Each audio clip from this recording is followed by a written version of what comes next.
자, 여기 보시면 모니터링 아마 보니까 프로그램이 전부 다 모니터링 배우시는 건데 내가 좀 초를 치지 않나 이럴지도 모르는데 어쨌든 제 나름대로는 이렇게 생각을 합니다. 생물 다양성의 구조와 기능이 이렇게 해놨습니다. 원활히 유지되는지 확인하는 겁니다. 첫 번째 목표는 여러분들이 지내고 있는 이 지역의 생물 다양성이 제대로 돌아가는지 이거를 보는 건데 그걸 하기 위해서는 1년의 데이터라고 하는 말은 뭐 막연한 것 같습니다만 1년이라고 하는 것은 영어로는 시리즈입니다. 시리즈나 set of data라고 하는 겁니다. 미리 잘 짜여진 프로그램에 따라서 이 데이터를 수집하는 겁니다. 그런데 미리 잘 짜여진이라고 하는 것은 우리 마음대로가 아닙니다.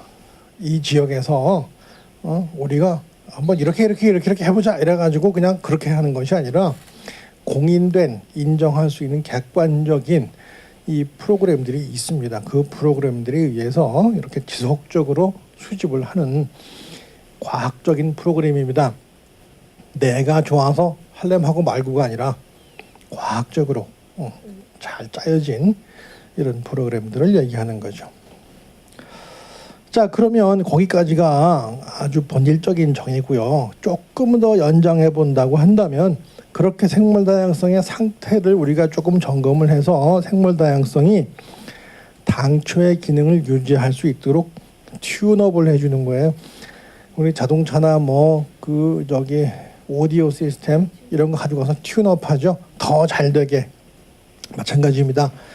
요거를 약간 도와줄 수 있는 튠업 프로그램을 유지하는 게 이 모니터링의 사실은 목표입니다. 만약에 이런 튠업이라든지 좀 더 이렇게 좋은 쪽으로 나가는 액티비티를 수반하지 않는 그냥 단순한 모니터링이라고 한다면 뭐야 할까요? 할 필요 없죠. 뭐. 그리고 문제가 없는 지역에서의 모니터링은 별 의미가 없습니다. 가만 놔둬도 되는데 뭐 때문에 했습니까? 가만히 보는 것만으로도 즐겁지. 그저 바라만 보고 있어도 됩니다. 그런데 문제는 문제가 있을 때입니다. 좀 이따 그 얘기를 또 하겠습니다. 자, 이제 그래서 모니터링을 하다 보면 우리가 뭘 필요로 하는가 하면 그 지역 생물 다양성의 정보를 찾아내야 됩니다. 찾아내는데 정보의 종류는 다양합니다. 목표가 있을 겁니다. 이 지역에서 예를 들어 나비를 찾으려고 한다. 그러면 나비가 목표가 되겠죠. 그런데 특별히 조춘기 예를 들어 이른 봄에 나오는 나비가 어떤 종류가 있는지 아니면 우하기 비 오는 여름철에 나비는 뭐가 있는지 이런 식으로 조금씩 세밀하게 목표를 정밀하게 이렇게 타겟팅 해야 됩니다. 이건 제 얘기가 아닙니다. IUCN에서 가장 이런 프로그램 하는 사람들한테 요구했던 것이 뭐냐면 첫 번째 목표를 세우랍니다. 많은 나라들이 점점 돈이 생깁니다. 의식이 생겨서 뭘 해보라고 주는데 뭐 할지는 모릅니다. 그냥 조사하러 다닙니다.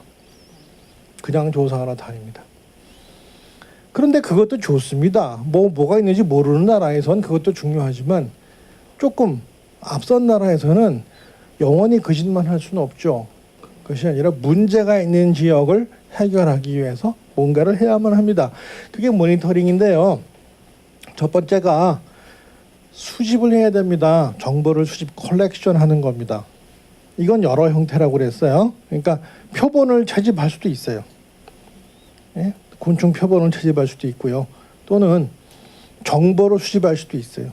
정보를. 그건 여러 가지입니다. 또는 물의 높이를 측정할 수도 있어요. 이런 식으로 우리는 데이터를 컬렉트하는 겁니다. 그래서 이거를 많은 경우에 예를 들어 환경 모니터링을 하는 분들은 동네 할아버지 할머니가 중요해요. 저희 부산에서는. 저는 이 자동 측정기를 믿지 않습니다. 대신에 삼락지구 이런 데 가서 할아버지들을 이렇게 불러 모아가지고 막걸리를 대접해 드립니다.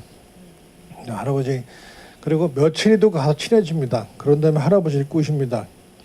할아버지 올해 연세가 어떻게 되셨어요? 여든 이러면 할아버지 저 환갑 때는 여기 물이 어디까지 올라왔습니까? 여기까지 왔지 이럽니다.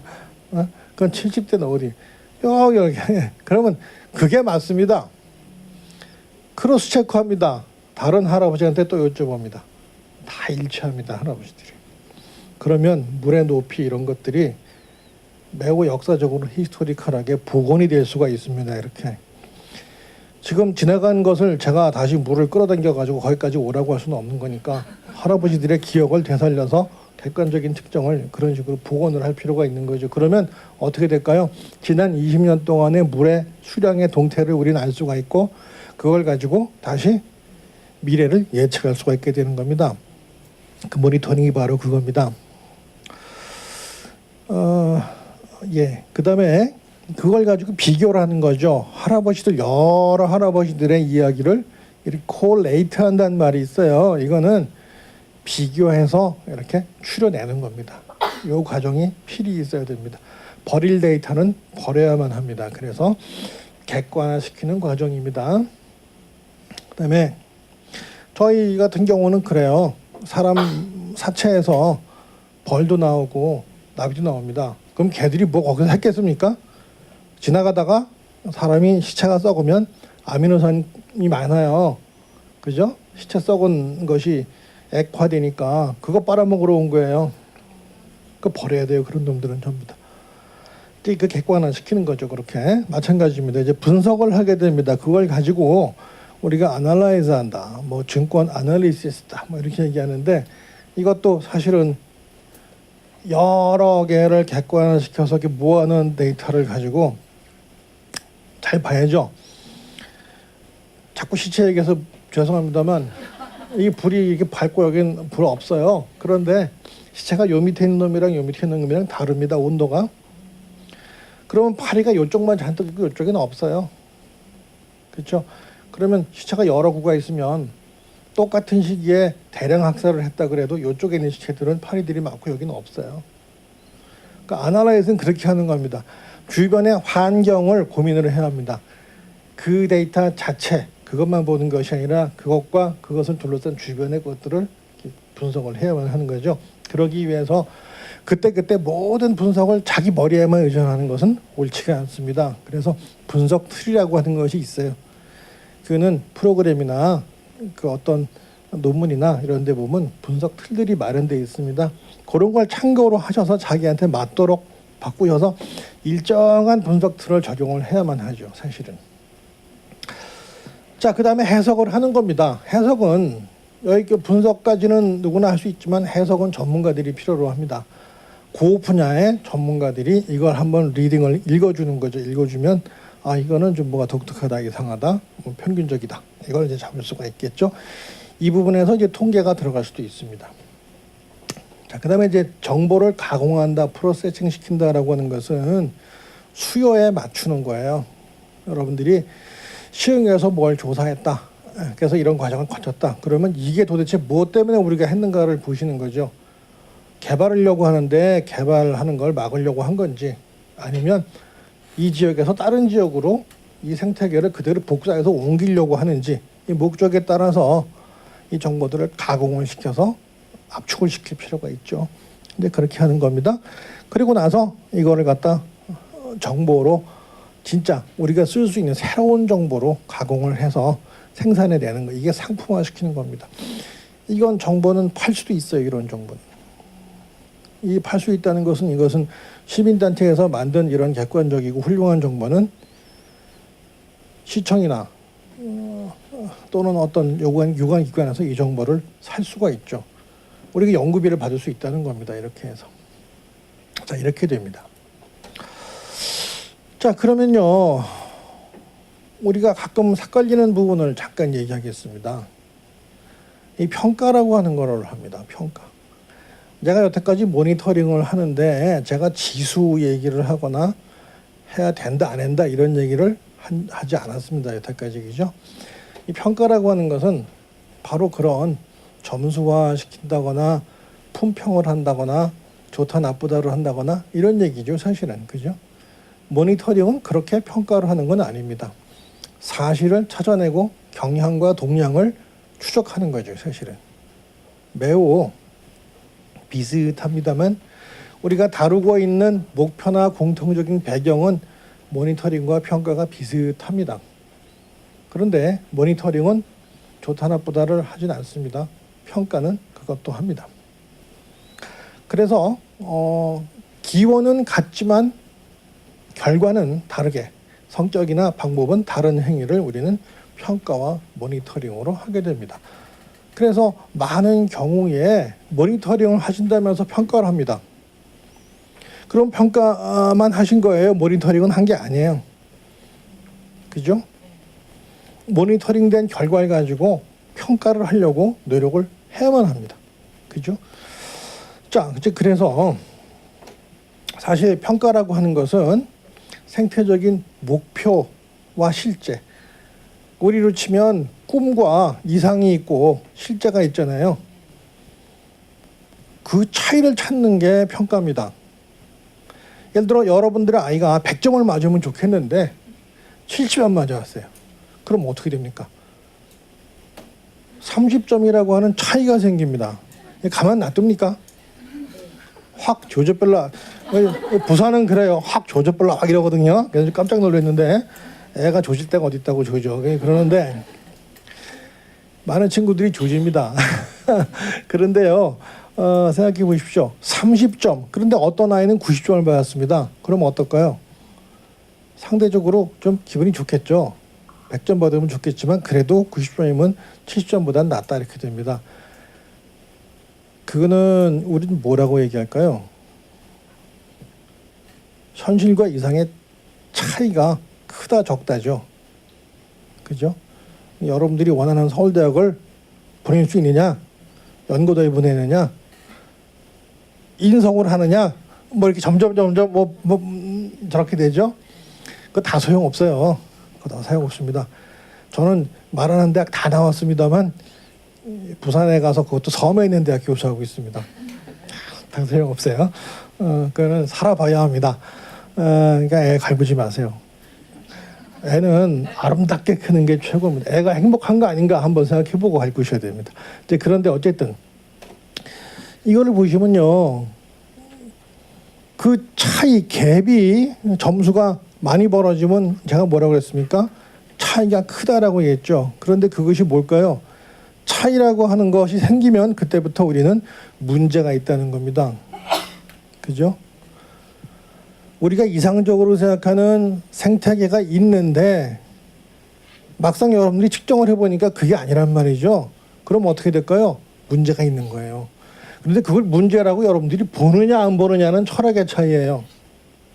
그죠? 우리가 도시에 살기 때문에 이 정도는 감수해야 된다라고 본다면 문제 아니에요. 그런데 도시에 살지만 안 되지 이렇게 되면 어떻게 합니까? 그 문제입니다. 그때부터. 그 문제의 폭을 줄이기 위해서 얼마만 차이가 있는가를 측정을 하는 게 평가예요.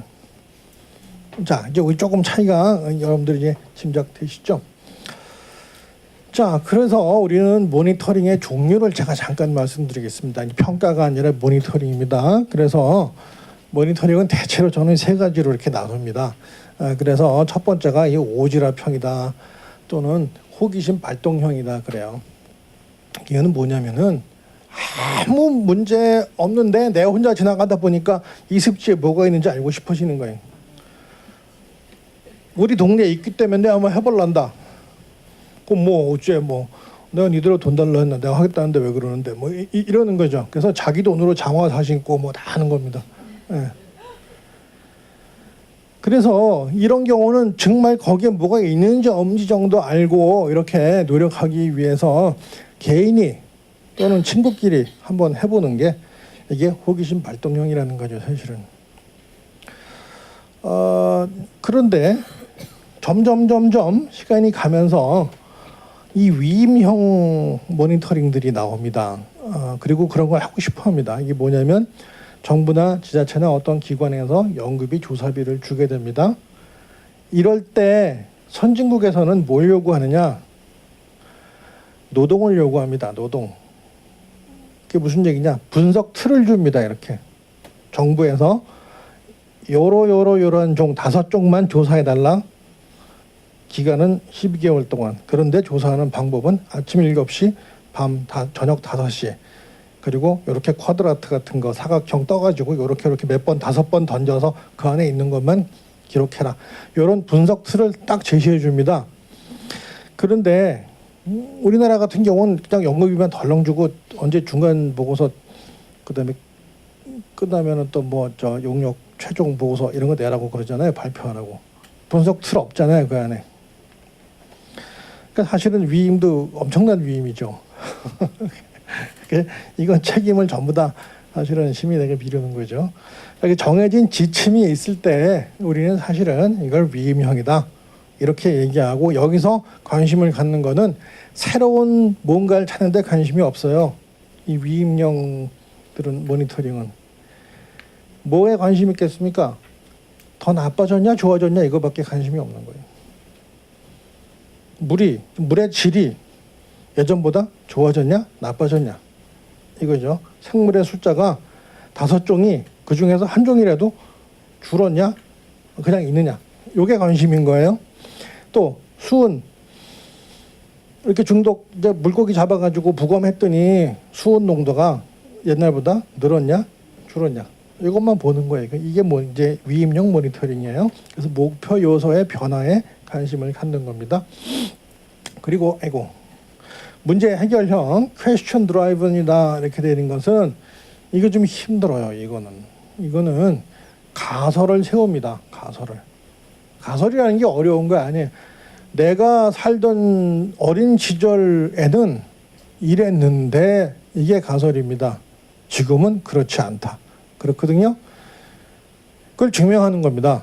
옛날에는 뭐 100마리가 있었는데 지금은 3마리밖에 없다. 뭐 이런 식의 우리가 가설을 세우는 거죠.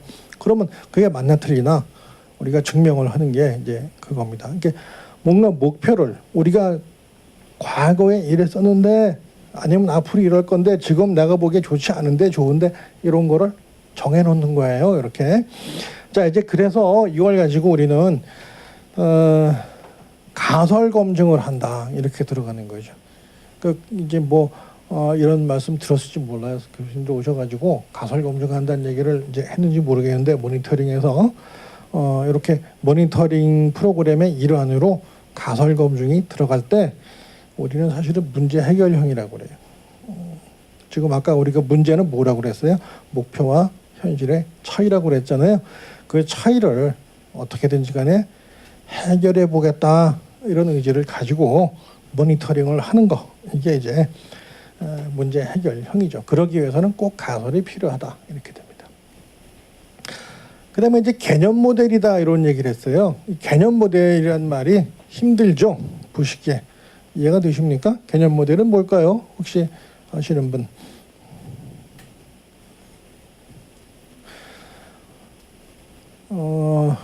모르시는군요. 그럼 제가 안심하고 상품을 걸까요?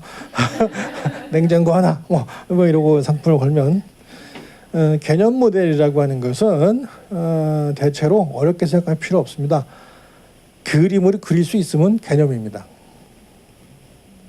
여러분들이 객골 그러면 객골 생태계를 구성하는 생태계의 구성 요소를 그릴 수 있습니까? 여기 계시는 분께서 자기 자신이 살기 위한 필수 그 요소를 알고 계십니까? 식량. 자기가 이거 한 5가지만 있으면 살 수 있겠다. 5개를 한번 꼽아보세요. 그러면 그게 뭐겠습니까? 자기 자신의 생태계예요. 그게 생존 생태계입니다. 그런데 여기에서 개념이라고 하는 것은 바로 그거 5개를 그릴 수 있으면 되는 거예요. 그리고 그 5개가 자기하고 얼마나 어떤 관계를 가지고 있는지를 줄로 그으면은 이 다이어그램이라고 하는 도표라고 하는 게 만들어지죠. 자, 이 객골 생태계도 마찬가지입니다. 여러분들이 여기에서 필수적인 생태계의 구성 요소를 뽑아서 그릴 수 있다 그러면 여러분들은 개념 모델을 이미 확보하신 거예요. 그래서 그것이 시간이 지나가면서 과연 변하는지 변하지 않는지를 추적하시면 여러분들은 이 생태계의 동태가 느는지 주는지 피해를 받는지 마는지 임팩트 영향을 받는지 안 받는지 이렇게 알 수가 있죠. 한번 해보시기 바랍니다. 자, 그래서 좋은 모니터링 프로그램의 특징이 있습니다. 보면 적절한 의문을 가져야만 합니다. Good question 해야 돼요. 왜 이거는 이렇게 될까? 막 오지랖 넓히는 중구난방적인 산만한 질문이 아니라 아까 뭐라 그랬습니까? 이 다이어그램, 그림을 개념도를 그려놓고 난 다음에 이 개념도를 보면서 이 개념도 안에 있는 것들이 어떻게 바뀌고 있는지 뭐가 문제인지를 여러분들이 의심을 가질 수 있거나 변화를 느낄 수 있다면 그게 좋은 질문이죠. 아무거나 하는 게 좋은 모니터링이나 질문은 아니라는 거죠, 사실은. 자, 그 다음에 생태계나 개체군, 개체군은 population을 얘기합니다. population.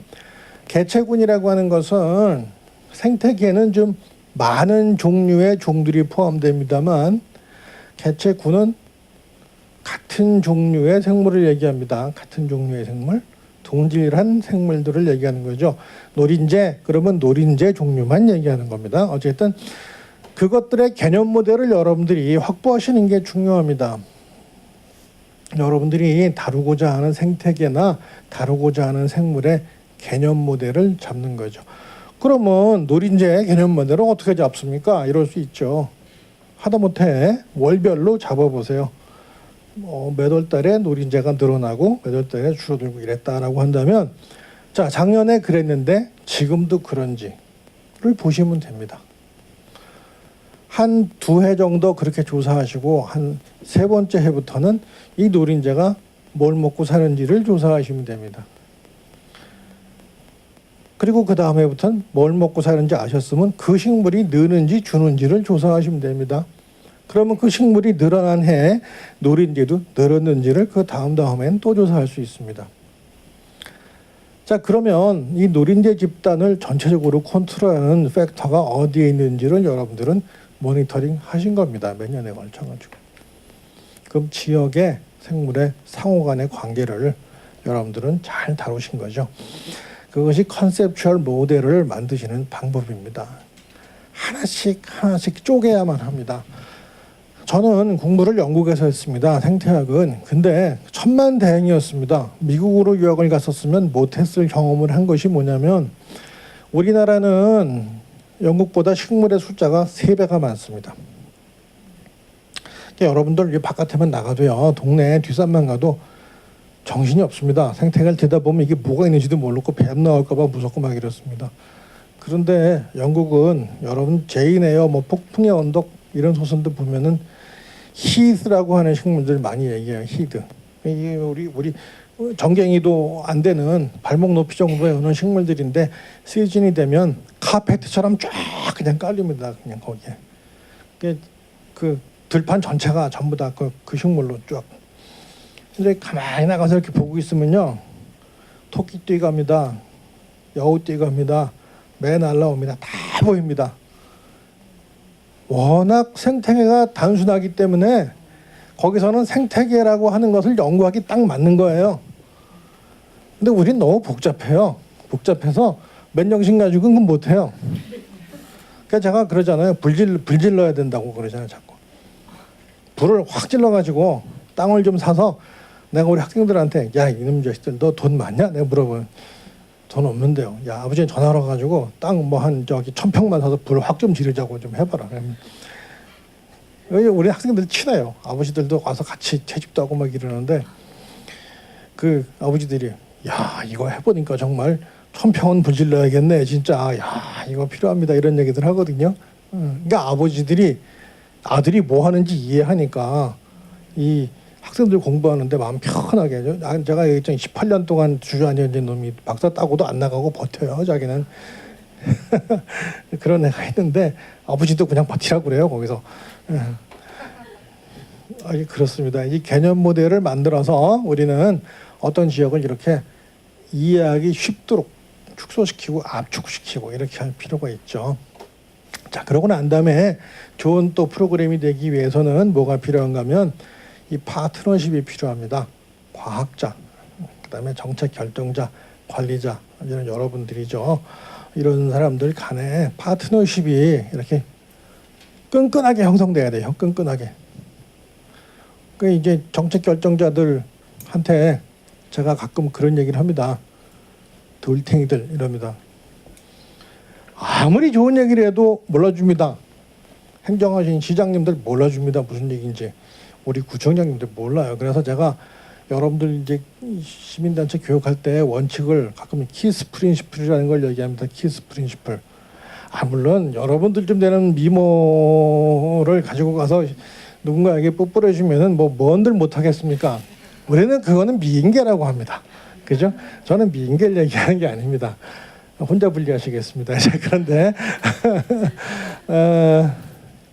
그게 아니라 키스 프린시플은 영어 keep it simple and stupid입니다. 그건 무슨 얘기냐? simple 간단하게, stupid 멍청하게, keep it 지켜라. 행정가들한테 뭔가 얘기할 때는 가장 간단하고 쉬운 말로 해야지. 우리가 이런 거 뭐 좀 했다고 모니터링이 어떻고 뭐 이때부터 얘기 복잡해지면은 들을 때 이러고 있다가 방딱 나가면 무슨 말인지 하나도 모릅니다. 감동을 줘야 합니다. 감동을 주려면은 기억에 남는 공감된 말을 써야 되거든요. 그래서 여러분들이 수준을 한껏 낮추세요. 유치원에도 알아들을 수 있는 말로 하셔야 됩니다. 유치원에도 알아들을 수 있는 말로. 그게 여러분들이 이 모니터링의 결과를 이해하는 행정가들, 정책 위반자들을 얻는 방법이에요, 사실은. 그리고 그 사람들이 내가 한 말을 할 수 있어야 됩니다. 식사 자리에서 그 의원이나 시장님, 구청장님이 내가 했던 얘기를 따라서 문 교수 좀 전에 했던 그거 어쩌고 쫙 내가 한 얘기 그대로 하면요, 나는 성공한 겁니다. 근데 그분이 제가 한 얘기를 따라서 못하면요, 나는 오늘 괜히 왔다 간 겁니다. 바로 그렇습니다. 여러분들 어려운 단어 쓰시면 안 됩니다. 그리고 네 번째는요, 모니터링된 정보를 지속적으로 활용을 할 수 있어야만 합니다. 그냥 모니터링 끝났다, 10년 지나면 끝이고 재작년에 했는데 아무도 모르고 이게 아니라 그거 여러분들이 조사하신 거를 자꾸 반복해서 쓰십시오. 자꾸 반복해서 쓰셔야 됩니다. 기자들한테도 이야기를 해주고, 어린아이들 지역의 초등학교 신문에도 이렇게 실게하고, 우리 저기 버스 정거장에는 화보 있잖아요. 그런 데도 이렇게 막 해서 실도록 이렇게 저기를 하시고 해가지고 이 데이터를 막 활용을 하셔야 됩니다. 이제 그래야 이 모니터링의 결과가 살아납니다. 자, 그러면은 생태학적인 얘기는 요만 하고요. 보존생물학적인 얘기를 조금 하면서 정리를 하겠습니다. 자, 이 보존을 하신다라고 하는 거는 이런 모니터링이나 이런 생태학적인 또 분류학적인 작업들이 어느 정도 완성이 되고 구체적으로 감이 잡힌 단계에서 이렇게 보존을 하겠다 또는 보존생물학적인 사업을 해보겠다 이렇게 얘기를 할 수 있는 거죠. 자, 그래서 여기에서는 전략이 필요합니다. 전략은 무엇 전략이라고 할까요? 전략은 우리가 계획을 세운 걸 전략이라고 할까요? 그렇지 않습니다. 전략이라고 하는 것은 군사용어입니다. 적을 알 때, 적과 싸워서 이기려고 할 때 우리가 뭔가 전략을 짜게 됩니다. 그래서 우리가 제거해야 될 대상을 명확히 해야 됩니다. 예, 이건 제 얘기가 아닙니다. IUCN에서 얘기했습니다. 아까 제가 타겟을 명확히 하라라는 얘기를 했었죠. 그 타겟을 제거하라가 IUCN에서 두 번째 이야기입니다. 타겟을 분명히 한 다음에 그 타겟이 만약에 위해 요소다 그러면 그걸 놔두고서는 아무리 무슨 짓을 해봐야 이 지역은 지켜지지 않습니다.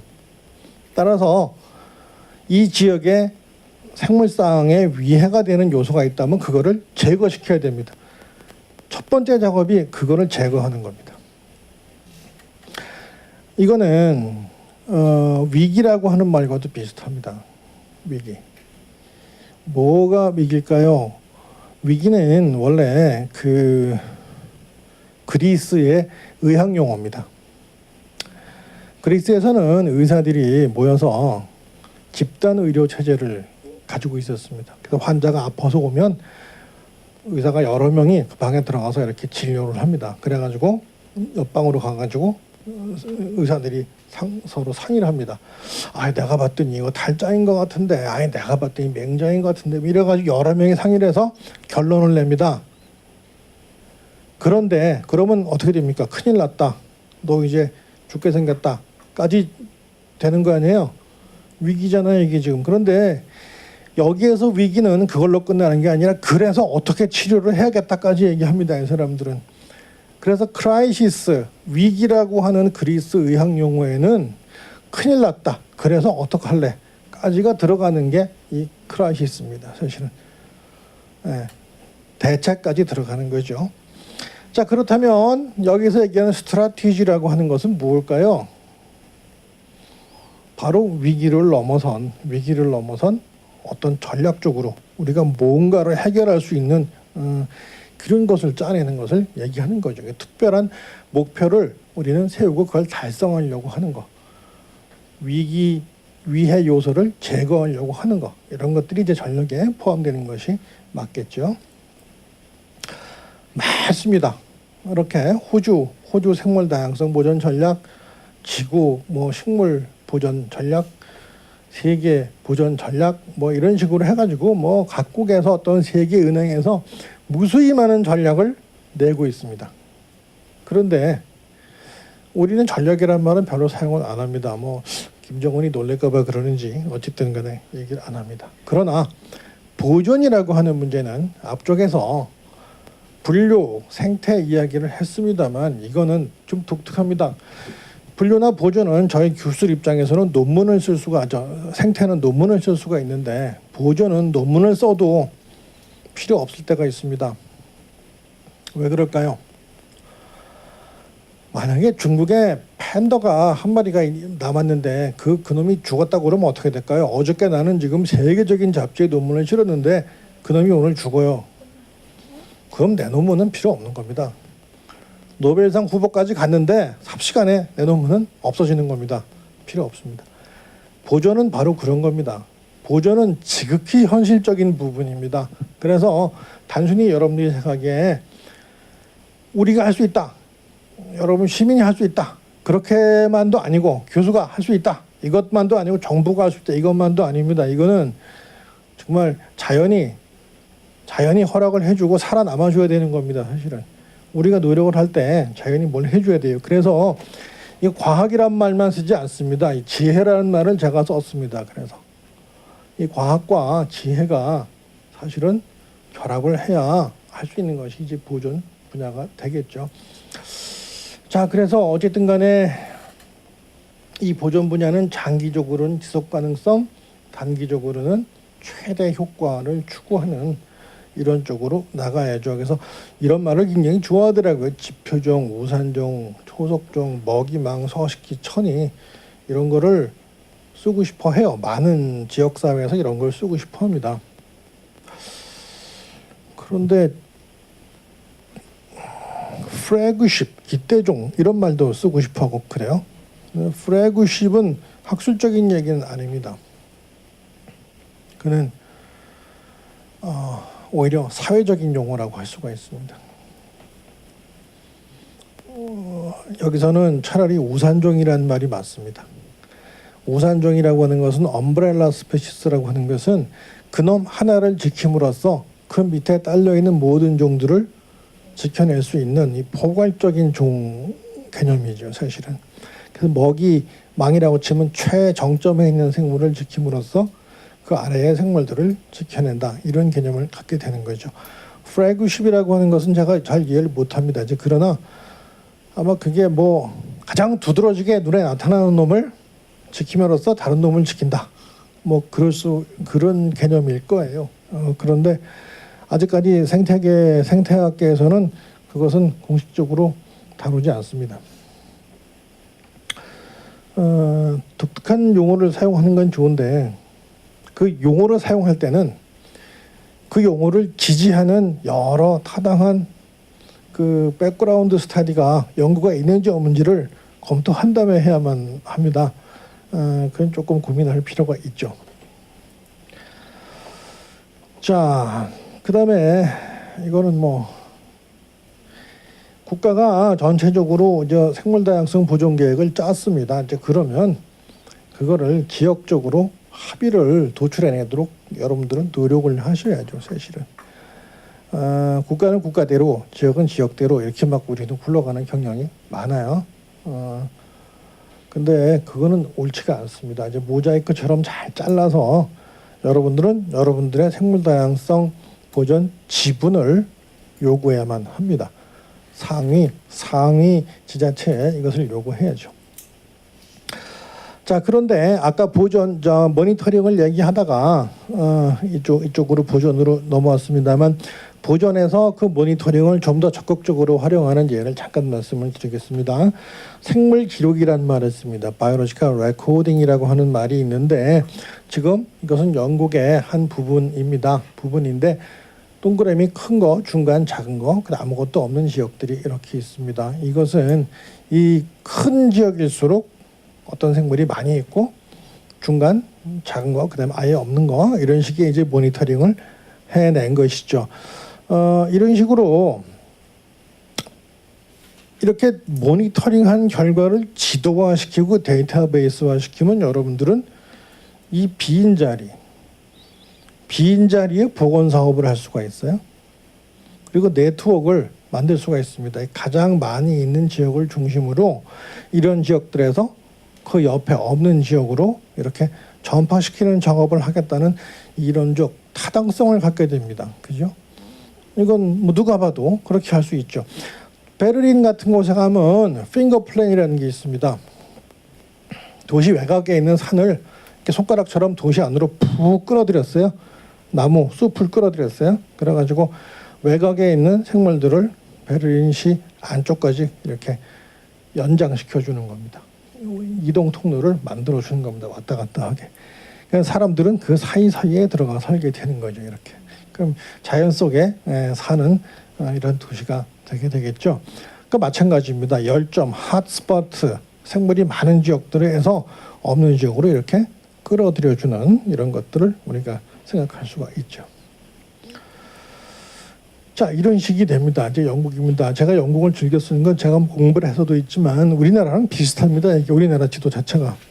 그죠? 여기 전라도, 경상도, 중부권, 북한 거의 비슷합니다. 그리고 사람들의 사는 패턴도 비슷해요. 이 지역들이. 이제 그런데 자, 이렇게 보게 되면 위도상으로 아래쪽에 어떤 생물들이 몰려 있다. 자, 이런 거는 우리나라와 지금 굉장히 상황이 비슷한 것이 우리나라 지금 사과도 대구에서 재배를 못하게 돼버리지 않습니까? 이렇게 아래쪽으로 몰려있던 생물상이 점점 위로 올라가는 패턴들을 우린 모니터링하고 생물 기록을 통해 알 수가 있어요. 이걸 가지고 국가 정책에도 여러분들은 기여할 수가 있는데 국가 정책을 갑자기 어떻게 만듭니까? 지역마다 이런 데이터를 공급해주고 누가 만들고 있는 지자체가 없다면 이거 만들어낼 수 없잖아요. 이거 지금 국가에서 교수 몇 명 파견해가지고 이지도 못 만들거든요. 이렇게. 이건 지역에서 여러분 같은 아마추어 또는 활동가들이 꾸준히 이 데이터를 입력해 줬기 때문에 만들어지는 이런 결과예요. 사실은.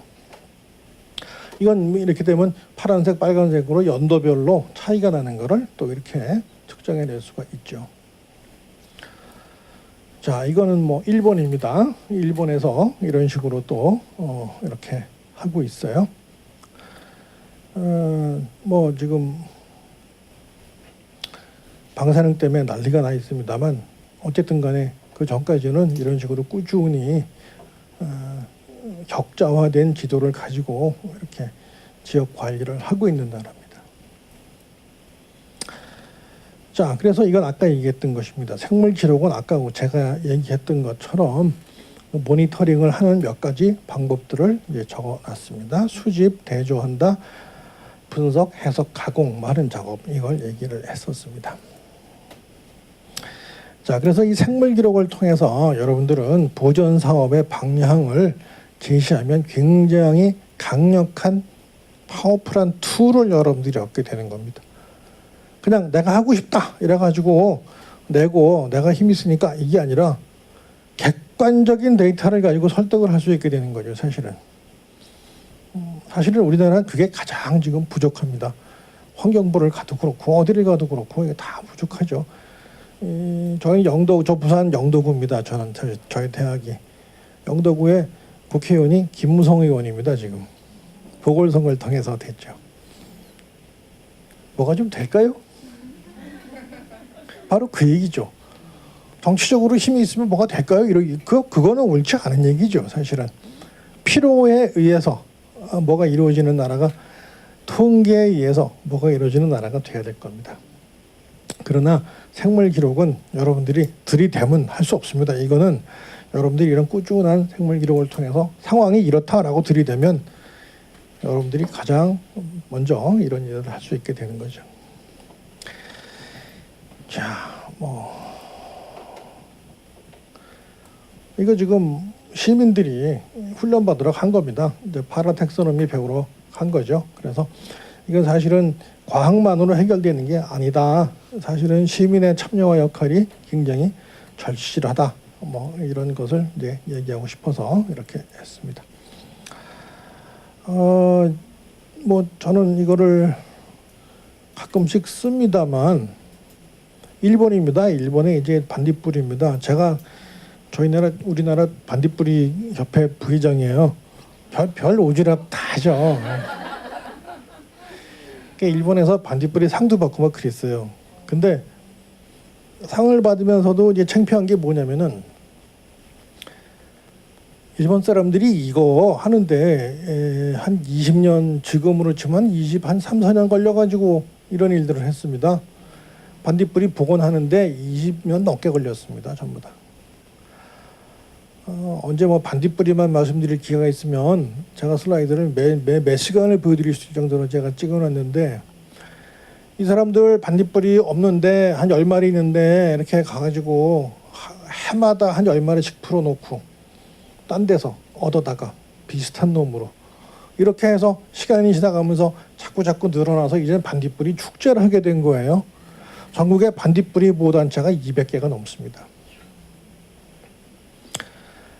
우리나라 전체 한국 반딧불이 연구회라고 하는 곳에 회원이 한 40-50명 됩니다. 그런데 그중에서 매일매일 나오는 사람은 우리나라 전체 10명밖에 안 됩니다. 근데 일본의 시골 동네에 가면 몇십 명이 항상 모입니다. 몇십 명이. 그래서 우리나라에 우리가 대표단 10명이 가면 저쪽에 몇십 명이 나와서 아우성을 치고, 우리 한국에서 무주에서 하게 되면 그 동네에서만 오는데도 몇십 명이 옵니다. 이렇게 감당하기 힘들 정도로 이제 많습니다. 숫자가. 그러니까 200단체가 다 모이는 일본 반딧불이 연구회에 가면 수천 명이 모입니다. 이거 어떻게 숫자상으로 얘기가 안 됩니다. 이게 우리 야구나 축구하는 거랑 똑같습니다. 자, 이제 그래서요. 이제 일본에 가게 되면 회사 사장님이 저녁 때 이렇게 양복 입고 가가지고 옷걸이 벗고 그 일본 초밥집에서 입는 것 같은 그런 옷걸이 입습니다. 그러면 등 뒤에 호다루 보존하자 이렇게 새겨진 아주 우스꽝스러운 엿장수 같은 복장으로 나가서 사람들한테 이렇게 딱 전단지 나눠주고 자기가 가서 물풀 뜯어내고 이런 거 다 합니다. 사장이 그렇게 하니까 그 동네에서 직원들이 같이 일하지 않으면 못 견디는 거예요, 사실은. 여기 후쿠오카시 같은 데 가게 되면 우리로 치면 환경정책과의 계장 직책이 호다루 계장입니다. 호다루는 반딧불이 계장이라는 뜻입니다. 그 반딧불이만 하는 사람이 아니에요. 그 지역의 물 추계 관리를 다 담당하는 직원인데 반딧불이 계장 이렇게 이름을 붙여놨습니다. 이 여자분인데 이분은 지역사회에 있는 모든 회사 사장들 다 합니다. 지역사회 유지를 다 합니다. 이 사람이. 이 사람 손아귀에서 벗어날 수 있는 유지는 없습니다. 다 가서 반딧불이 이렇게 하자고 해가지고 그렇게 지냅니다. 기타 규슈에 가면. 이제 그렇습니다. 이제 그렇게 보존이라고 하는 것은 제가 앞에서 말한 분류 생태 보존 여러 가지가 있습니다만 시민들이 참여하는 보존이라고 하는 것은 그런 겁니다. 제가 보기에. 예. 지역사회 인식, 필요, 선택이죠. 선택이라고 하는 것은 이걸 지켜야 되겠다, 말아야 되겠다를 선택하는 거예요. 지키기 싫으면 안 하면 되죠. 뭐 가지고 뭐 그렇지 않습니까? 그런데 지켜야 되겠다라고 선택을 하면 하는 거죠. 근데 선택하게 만드는 과정을 이제 누군가는 해야 될 필요가 있겠죠. 자, 이제 그렇습니다. 또 이제 멋있죠. 이렇게 보게 되면 역시 이런 식으로 지도화시키고 모니터링한 결과 이렇게 되는 거죠. 일본이죠. 자, 뭐 그러나 이제 몇 가지 관심을 우리가 둬야 돼. 우리나라에서 제가 느끼는 것 중에 문제점이 하나는 구분이 없다는 거예요. 이런 모니터링 사업, 보존 사업이 모니터링인지 조사인지 보존인지 뭔지 모르게 두루뭉술하게 진행이 되고 또 휴지통에 처박히기도 하고 돈 들인 거 아깝게. 그리고 이 국가 사업인지 지자체 사업인지 개인의 관심사인지 이거 모릅니다. 우리나라에서는. 제가 보기에 구분 안 됩니다. 많은 분들이 열심히 일하심에도 불구하고 그게 정말 우리 지역사회에 필요해서 하는 건지 내가 알기 때문에 하는 건지 엄격히 구분 안 되잖아요. 지금. 이거는 문제죠. 우리나라의 굉장히 큰 문제 중에 하나입니다. 자, 어쨌든 이제 그래서 이런 생물 다양성 운동 이런 것들은 무엇보다도 생물 다양성 보존, 그다음에 생태계 안정 이 두 가지를 목표로 지자체에서 또는 지역에서 움직여야지 내가 안다 이래서 하는 것은 좀 지양해야 될 필요가 있다 이렇게 생각이 됩니다. 자, 이제 그래서 아까 얘기했던 것처럼 문제를 찾으셔야 됩니다. 여러분들은 이 문제가 뭔지를 생물 다양성 이 지역의 문제가 뭔지를 찾고 거기에서 목표를 설정하는 게 가장 먼저 해야 될 일이다 이렇게 생각이 됩니다. 아까 얘기했던 겁니다. 이상과 현실의 차이, 그 차이의 크기가 크면 클수록 문제는 심각한 거고요. 문제 해결은 목표 설정을 전제로 한다. 즉 문제를 해결하기 위해서는 제거해야 될 목표, 완성해야 될 목표가 확실해져야 한다라고 하는 것이죠. 자, 그다음에 뭐 여러분들이 시민단체의 시민들이기 때문에 시민운동이 주도하는 하드웨어와 소프트웨어가 필요하다. 이 얘기는 뭐냐? 도대체 하드웨어는 여러분들이 이렇게 모이기만 하고 어디 모일 데가 없다 이러면 어떻게 될까요? 여러분들이 모니터링한 결과를 샘플링한 거를 집에다 가지고 계십니까? 그거 어디다가 보관합니까? 그 기록은 어디에 있어야 합니까? 그런 방 하나, 기관 하나 없잖아요. 그게 무슨 모니터링입니까? 취미 활동이지. 여러분들 집에, 여러분들 학교에, 집에 있는 애기들 학교에 가도 과학실은 있잖아요. 그런데 시에서 뭔가 갯벌 생태계 모니터링을 한다는데 모니터링 결과를 축적할 수 있는 창고도 하나 없고 뭐 그런 것도 없다 그러면 그거 뭐라고 합니까? 하지 말지. 하드웨어가 있어야 됩니다. 그게 하드웨어입니다. 소프트웨어는 뭘까? 여러분들입니다. 그러다가 여러분들은 흩어지겠죠. 예? 좋은 아파트 사가지고 어디로 가시면 또 뿔뿔이 흩어지셔가지고 또 언제 봤냐? 예? 이러실 거 아니에요. 그거는 소모죠, 소모. 그래서 자연사박물관 필요합니다. 제가 보기에. 그리고 생물기록센터 필요합니다. 그거 크게 지라고 하지 않습니다. 저는 국립자연사박물관을 만드는 거 반대합니다. 그거는 제국주의 소선입니다. 제국주의 시대에 다른 나라 침략해서 이렇게 잔뜩 갖다가 놔서 해놓은 게 지금 전 세계에 유명한 자연사박물관들 아닙니까? 근데 우리나라가 언제 제국주의를 했습니까? 근데 자연사박물관 만들어 놓으면 크게 져놓기만 하면 누가 표본 갖다 채워줍니까? 그거? 사와야 되나요? 국민의 세금 가지고 전부 다? 그 얼마나 무책임한 발상입니까? 그게 아니죠. 조그만 박물관을 지역마다 만들고 우체국이든 아니면 국민은행이든 농협이든 이런 데서 조금씩 만들어도 되는 거고요. 학교를 빌려도 되는 거고 교회를 빌려도 되는 거고 그렇지 않습니까? 그렇게 해서 지역에서 이게 만들어져서 20년, 30년 뒤에 우리나라 표본이 많아지면 그 표본을 국립자연사박물관 그때 만들어서 가져가도 전혀 문제 없고 저희 지금 국립자연사박물관 만들면요. 교수가 350명 정도 필요합니다. 350명이면요. 지금 이쪽 분야 저희 일하는 사람 다 데려가고 박사과정 다 데려가도 모자랍니다. 그러면 대학은 텅 비워놓고 박물관은 하나 만들까요? 뭐 우리 많이 만들어요. 환경부에서 지금 생태원도 만들고 뭐도 합니다. 지금 여기 인천에 그 저 생물다양성 저 보존관 그거 해놓은 거 그 제가 사실은 그 기획했던 거예요. 근데 지금 박사과정 남는 사람이 아무도 없어요. 이쪽 분야는. 그걸로 다 보냈습니다. 제자들 전부 다 그걸로 집어넣어가지고 저희 분야는 노는 사람이 없습니다. 지금. 근데 이제 또 뭐 이런 거 하면 박물관 또 만들면 어떻게 될까요? 여러분들 신경 쓰십시오. 지역 자연사박물관 필요합니다. 크게 하지 마시고요. 요만한 방에서 하나 시작해 보십시오.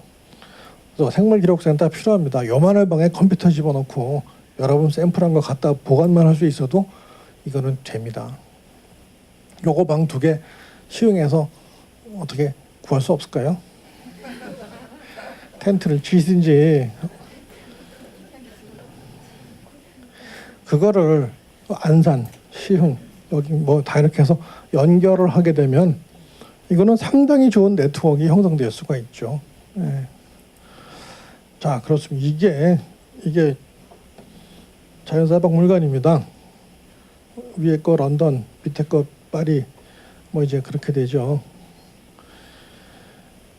한 300명 있습니다. 교수들이 여기도. 이제 그래서 제가 이제 마지막으로 드리고 싶은 말씀은 시민과학입니다. 시민과학.